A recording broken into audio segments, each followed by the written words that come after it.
claims Endsars designed to end Tinubu. Presidency begs El-Rufai to come back home amid criticism of Tinubu's government. Belaturgy strikes again, raids mosques and abducts worshippers. And 19 dead as aircrafts collide over Washington River. Details now. Thank you for staying with us. The World News at 12 begins on this tragic note where an American Airlines flight has collided in mid-air with a Black Hawk helicopter in Washington, D.C., with both crashing into the Potomac River. The jet was carrying 60 passengers and 4 crew members. 3 soldiers were in the helicopter. 19 bodies have been recovered so far, according to law enforcement sources, and rescuers are continuing to search the river in freezing temperatures. The U.S. Figure Skating Association confirms several members of the skating community were on board the plane. The collision happened near Ronald Reagan Washington National Airport around 9 p.m. local time. U.S. President Donald Trump says he has been briefed on the terrible accident and questioned why the helicopter did not go up or down. Syria's de facto leader Ahmed al-Shara has been named the president for the transitional period, 7 weeks after he led the rebel offensive that overthrew Bashar al-Assad. Rebel military commander Hassan Abdul Ghani also announced the cancellation of Syria's 2012 constitution and the dissolution of the former regime's parliament, army and security agencies, according to the Sana news agency. As president, Shara would form an interim legislative council to help govern until a new constitution was approved. He also announced that all rebel groups which opposed Assad in the 13-year civil war would be dissolved and integrated into state institutions. The announcement came during an event in Damascus on Wednesday, attended by the commanders of factions who fought alongside the rebel alliance led by Shara's Islamist group. It was entitled The Conference for Announcing the Victory of the Syrian Revolution. President Felix Tshisekedi of the Democratic Republic of Congo has said that the army was mounting a vigorous military response as Rwanda-backed M23 fighters advance in the east of the country. The rebels have captured large swathes of the mineral-rich region in recent weeks, including most of the key city of Goma, capital of North Kivu province. Kinshasa, the United Nations, the United States and other Western powers said Rwandan forces backed up the M23 rebels in Goma, but Rwanda has denied these allegations. Addressing the nation on television for the first time since the M23 entered the city, President Tshisekedi said a vigorous and coordinated response against these terrorists and their sponsors is underway. He also condemned the inaction of the international community in the face of what he described as an unprecedented worsening of the security situation.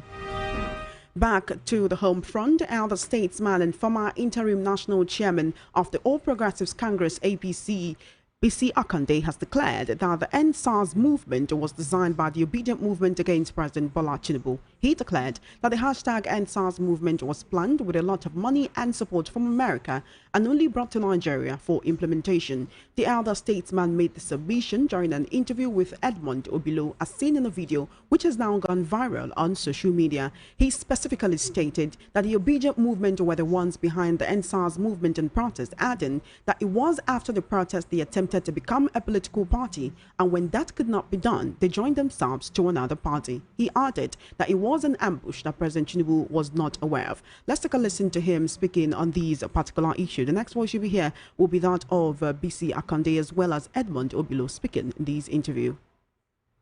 Everything, many things came. Endsars came, many things.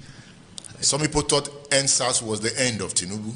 Endsars was aimed to be the end of Tinubu. Did you say that? Yes. Endsars was designed to be the end of Tinubu. Can you expatiate? Those behind the Endsars knew that's what they were doing. Who were those behind it? What do you call them? The Obidients. The Obidients? The Obidients were behind the Endsars. We're behind the Endsars? Yes. It was manufactured from America and so brought in just to stop him. But who are the Obedients? I said the Obedients. So who are the Obedients? So who are the Obedients? The Obedients came from America to do the Endsars and later became a movement to form a party, and they couldn't form a party and join whichever party. You know, I thought Obidient was tied to Peter Obi. Well, maybe Obi's party, I don't know. Maybe Obi's movement, I don't know. But the Obidients were behind the Endsars. So it was well planned. Planned, organized with a lot of money. From America? From America, yes. How come Tinubu did not see this coming? Well, not every ambush is detected. Not every ambush is dictated. No.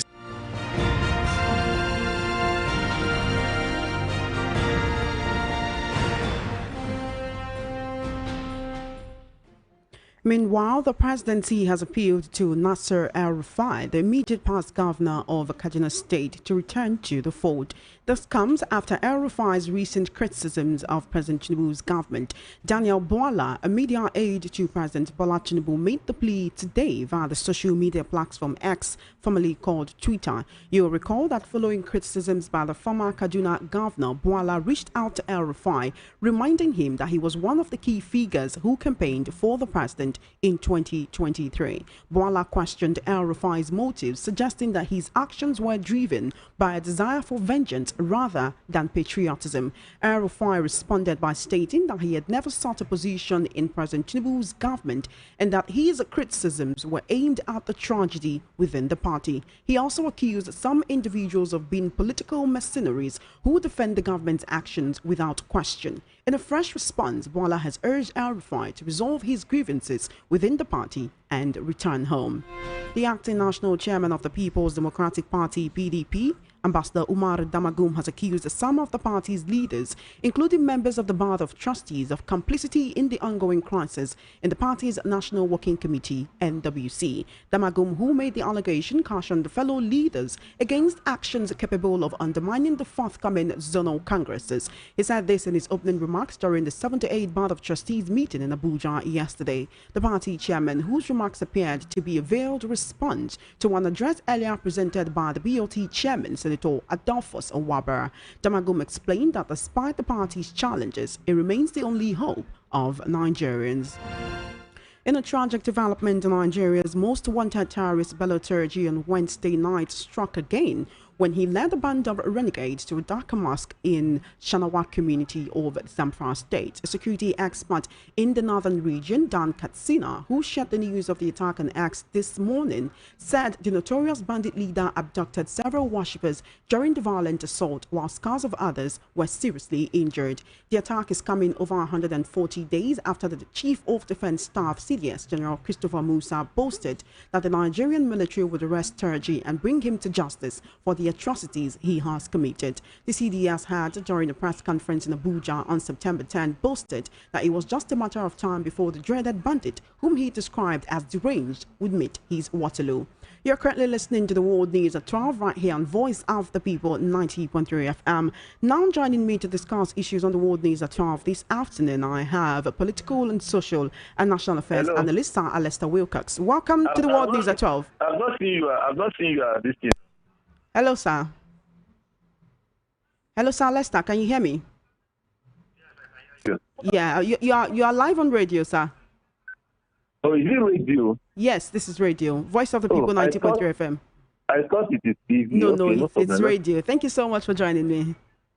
No problem. Always a pleasure to have you here. I want to begin with this, what some people will call an explosive revelation of elder statesman and former interim national chairman of the All Progressives Congress, that's APC, declaring that Endsars movement was designed by the Obedient movement against President Bola Tinubu. And I just want to look at the timeline of the Endsars movement and the timeline of the formation of the Obedient movement. Now, the Endsars originated way back in 2017 when people were using the hashtag Endsars to demand the disbandment of the SARS unit of the police by the Nigerian government due to certain issues where policemen belonging to SARS had been found harassing Nigerian citizens in different areas in the country, not in just one particular state. But then the Obedient movement did not even originate until 2022 when Obi declared his ambition to run for president. So how come he's coming out now to say that Endsars was designed by the Obedient in America and brought to Nigeria to destabilize President Tinubu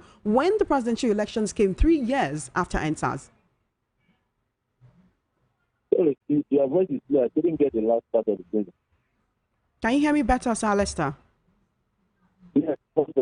Yes, sir. Yes. I'm looking at the timeline of the formation of the Obedient movement and when Endsars began to actually say that Endsars was designed to end President Tinubu's political career way back in 2020 when elections did not come to 2023 and the Obedient movement was not formed till 2022.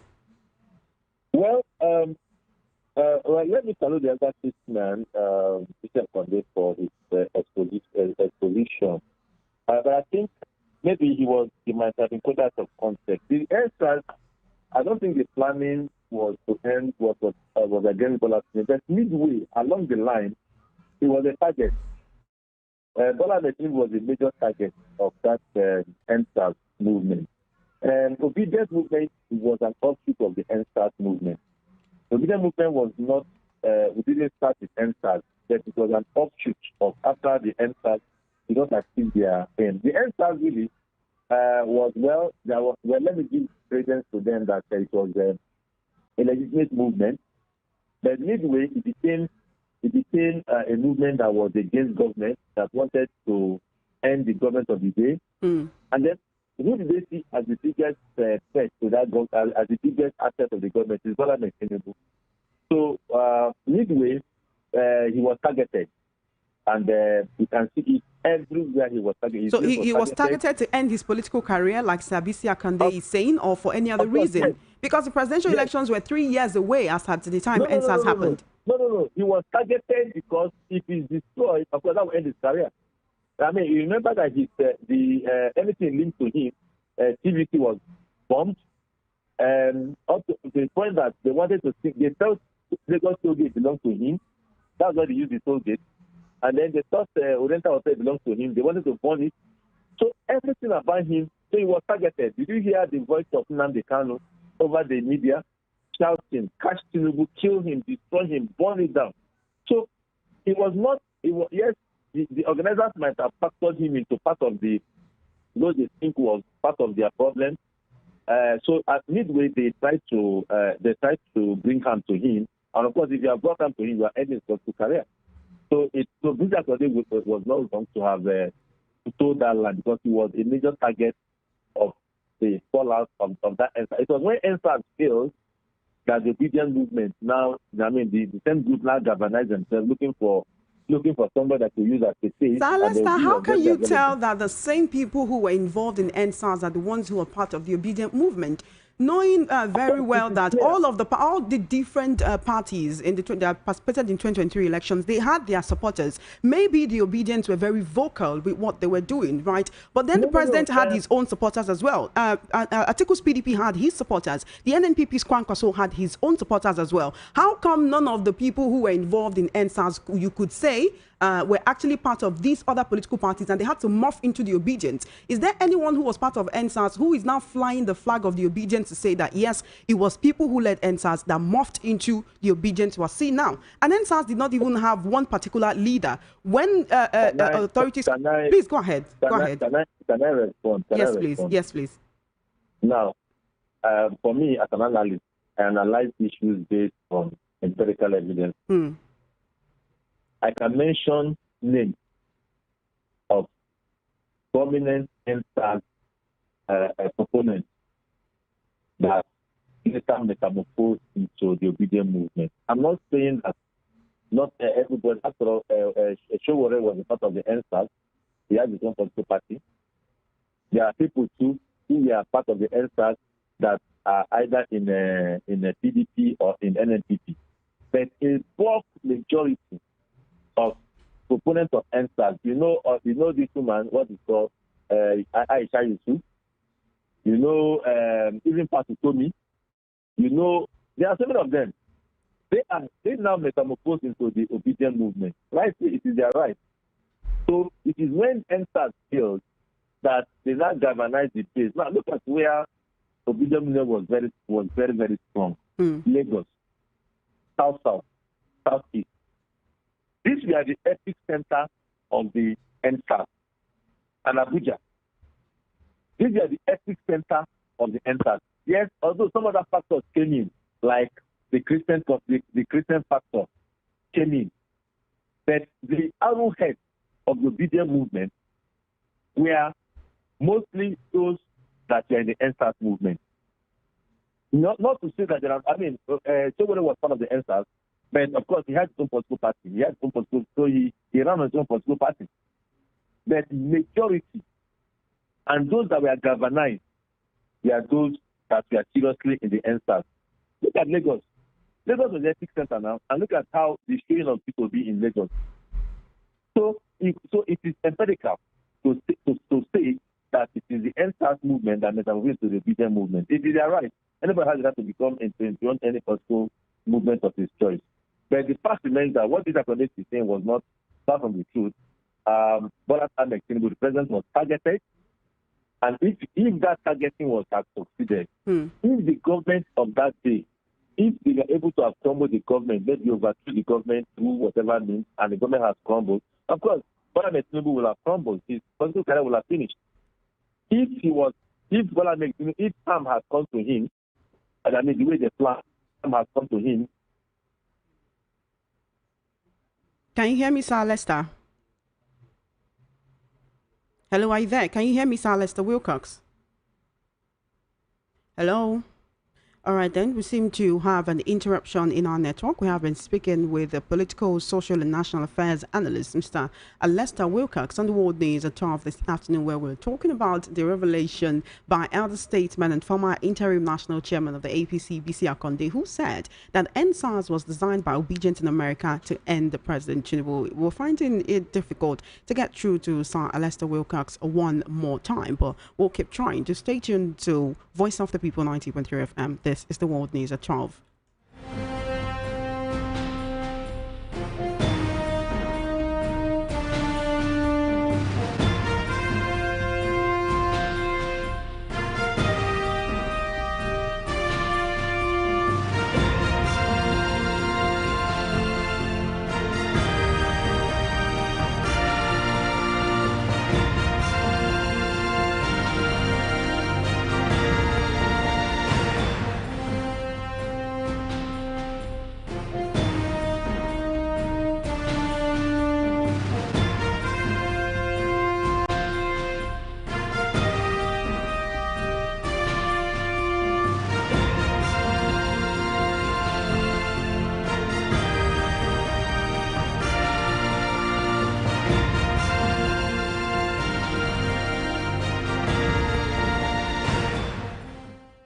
Unfortunately, we are experiencing difficulties in reaching out to our analysts one more time, but regardless, the World News at 12 continues.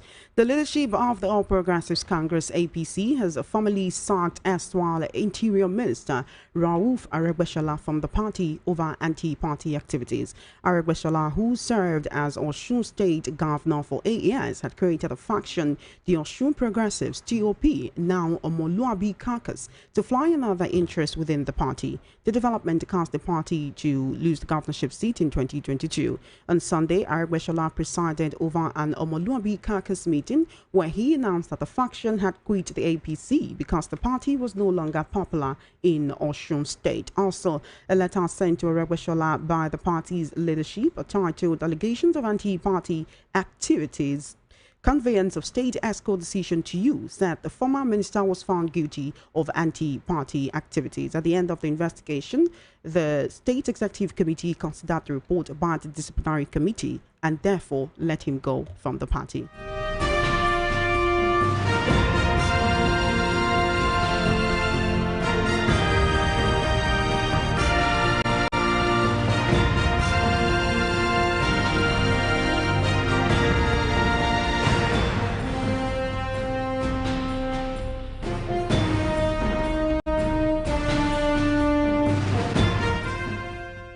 Meanwhile, mobilization for the planned nationwide protest against the 50% tariff for telecommunication companies has been scheduled for February 4 by the Nigeria Labour Congress, NLC.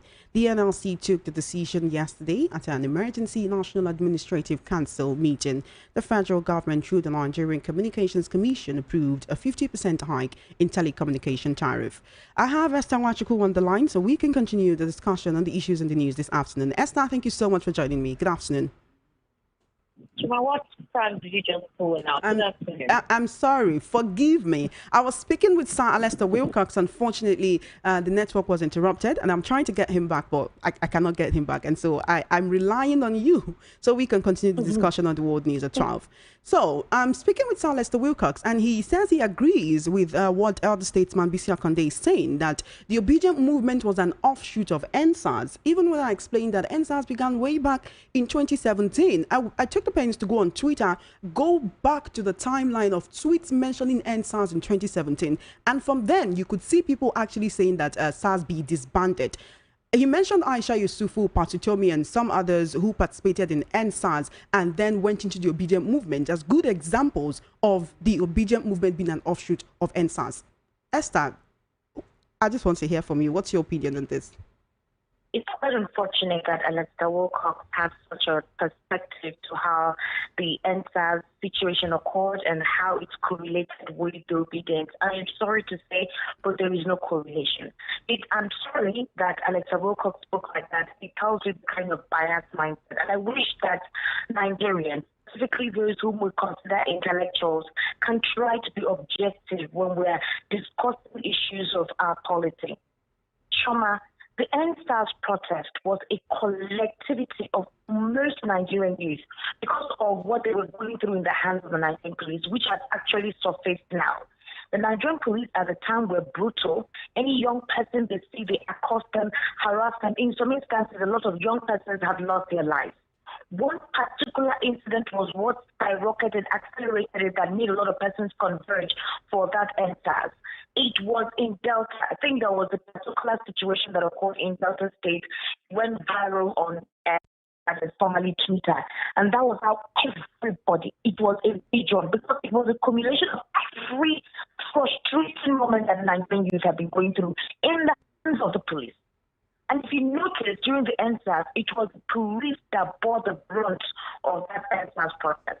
Now, it started very peaceful. If any one of us can recall how it was peaceful, it was beautiful. Everyone, regardless of their tribe and their religion, came together. They were praying for the country. Young persons were with placards, walking around streets, praying for the collectivity of Nigeria's growth.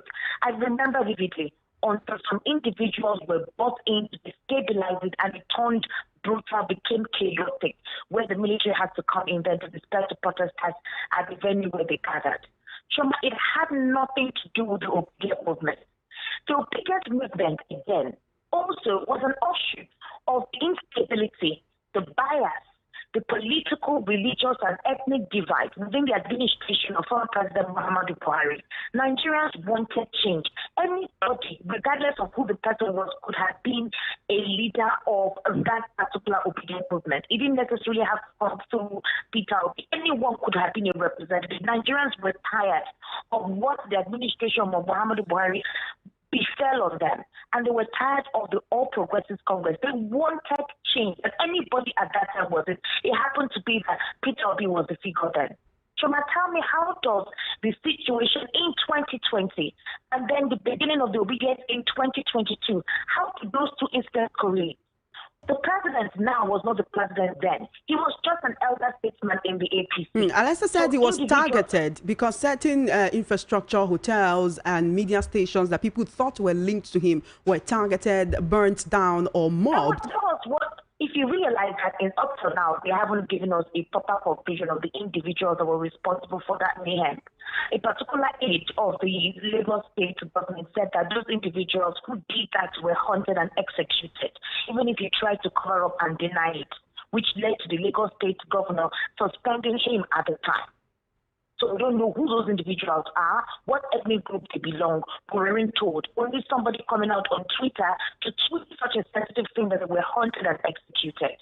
So, Choma, that was an unfortunate incident, but I don't think it has anything to do with the Obedient movement. Again, it's quite amazing and at the same time ridiculous that elder statesmen that are meant to steer the course of our political atmosphere towards nationhood, economic development, are literally looking for unnecessary means to continue to divide the polity. At a time where Nigeria is grappling to have a same climb in its developmental attitude, it's quite unfortunate that we've also allowed ethnic divisibility to divide us further instead of focusing on the real issues. And what are the real issues? Economically, are we thriving? Are the youth getting job employment? Are road infrastructures better for movement of goods and services? How are the tax helping to improve our economy? What is foreign investment like? How are our schools upgraded to ensure we have quality education? What is our healthcare system like now that America used to be one of the countries that really will rely on for certain funding and in certain critical sectors in the country, and now say America first. What is the alternative? We've been waiting for the president to address, at least through his aide or through his information minister or officer, tell us that, okay, you know what, Nigerians, regardless of what you have heard, we have it on lockdown. We will take care of you. Do not be afraid. Why are these issues not addressed? Why will an elder statesman decide to reason in such a way? Chema, I must tell you, it's quite unfortunate, it's quite pathetic, and I must say that it is time that we decide to put our heads in the right direction if we want Nigeria to work collectively for all of us. Esther, why do you think this is coming up actually from people who are close to the president? Is it just because they are concerned about what is happening to his political career, or is this misinformation being used as a weapon to destabilize Nigeria? You talk a lot about how you see this bigotry and ethnic and tribal sentiments being posted on X, that's Twitter, most of the time. Why are people close to power engaged in such bigotry and divisive utterances? I see it as a distractive tactic. It's just a way to distract a lot of young persons from the real issues, and you see people responding to it. Secondly, when you talked about how it's going to affect whose political career, are you referring to the president? Yes. They talk about how people were trying to end, how the Endsars, which morphed into the Obidients, were trying to end his political career then, even before. Sorry, at the time, did anybody know that President Bola Ahmed Tinubu had an ambition to become the president of this country in 2022? We're already seeing comments, but he had not indicated any interest. Everything came hot after the end. That is when people were preparing for the 2023 election, before we saw how his intention to run for presidency came up. At the time, nobody was even thinking about 2023. Nigerians were just trying to survive. It was even long overdue. That whole situation was long overdue. It was not, nobody expected that it would have been such a massive gathering of a lot of Nigerians complaining of the frustration they were going through. Like I have been saying, destructive measures will be brought in through any form and through any individual. It's quite unfortunate that this is coming from Chief Bisi Akande, a highly respected political statesman. Even if the president is your close friend or is your brother and it is your responsibility to support him whatsoever, come with other factual issues and not this. I'm sorry, I refuse to see the correlation between the Endsars protest in 2020 and President Tinubu having to become the president in 2023. I don't see that correlation. It's quite unfortunate that some persons who went to the Endsars protest mutilated a lot of properties and businesses of owners who even tried to show support and lend their help at the time. The president's structures and infrastructures at the time were affected. And according to the governor's aide, who is on print media, so he had said that I wanted and executed. Can you hear me, Esther? What that profile is, we don't know. Yes, I can hear you, Chema, innocent. All right, Esther, with this kind of issue, coming up now, and with the issue between the opposition saying that the APC is trying to sow discord into other political parties, and now this is coming up, would you say that the APC is too focused on trying to, say, maybe win the 2027 elections by the way 2023 was won, instead of actually focusing on governance and giving Nigerians good governance at this point? Well, Chama, if you have been following the political trend in this country, like I said, the political arena or the political atmosphere in this country is peculiar to itself. Maybe that's the strategy this political party, that is the APC, intends to employ. The idea is if they can sow seed of discord across board, it will keep people distracted from, whatever machinations. And I'm sorry, they are doing what they're supposed to do. Their job is to ensure that they coast easily into 2027. So if they can cause any distortions, any chaos, any inflation, question is, why are the opposition political parties redundant? Why are they spineless? Are they not adults? If they know that they have moles within them, if they know that persons such. Unfortunately, the network has interrupted and we have lost Esther Nwachukwu's voice right now. But then our time is fast spent and we need to go. You have been listening to the World News at 12 right here on Voice of the People 90.3 FM. Let's take a look at the top stories just before we go. You heard that Bisi Akande has claimed that the Endsars was designed to end President Tinubu's political career. Come back home, President begs El-Rufai amid criticism of Tinubu's government. Ebola Turkey strikes again, raids mosque and abduct worshippers, and the 19 dead as aircrafts collide over Washington River. And that is a wrap on the World News at 12. My name is Chioma Innocent. Please follow our social media handles at VOP903FM. For coverage of your live events and brand news mentioned in our news bulletins, do send a mail to news@voiceofthepeople.ng. Good afternoon and thank you for listening. To stay tuned, more interesting programs coming your way.